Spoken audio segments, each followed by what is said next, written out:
মুখত দাগ পৰিলে আমাৰ মনটো খুব বেয়া লাগে, সেইকাৰণে আমি প্ৰচুৰ পৰিমাণে পানী খাব লাগে। এক্টিভিটি উইথ বন্তিৰ আন এটা ভ্লগলৈ জনাইছোঁ স্বাগতম। মুখত যদি সৰু সৰু ক'লা নিচিনা তিলৰ সদৃশ পৰিছে, তেতিয়াহ'লে আমিনো কি কৰিব লাগে, সেইটোকে আজি এইটো ভ্লগত আপোনালোকক দেখাবলৈ চেষ্টা কৰিম। মুখত দাগ পৰিলে আমাৰ মনটো বহুত বেয়া লাগি থাকে, সেইকাৰণে প্ৰচুৰ পৰিমাণে আমি পানী খাব লাগে। লগতেনো আমি এই দাগবোৰ আঁতৰাবলৈ কি কৰিম চাওঁ আহক।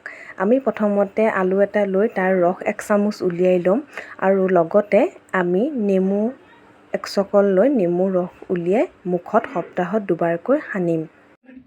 এই মিশ্ৰণটো আপোনালোকে যদি সপ্তাহত 2বাৰকৈ লগায়, তেতিয়াহ'লে আপোনালোকৰ মুখৰ ক'লা দাগ হ'ব।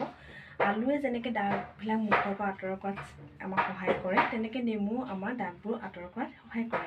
সেইকাৰণে দুটা মিশ্ৰণ আপুনি ঘৰতে পাব, অতি সহজে আপুনি লগাই আপোনাৰ মুখখন সুন্দৰ কৰি ৰাখিব পাৰিব। এনেকৈ সৰু সৰু টিপছবিলাক পাই থাকিবলৈ মোৰ ব্লগটো বা মোৰ চেনেলটো ছাবস্ক্ৰাইব কৰি ল'ব আৰু লাইক কমেণ্ট কৰিবলৈ নাপাহৰিব।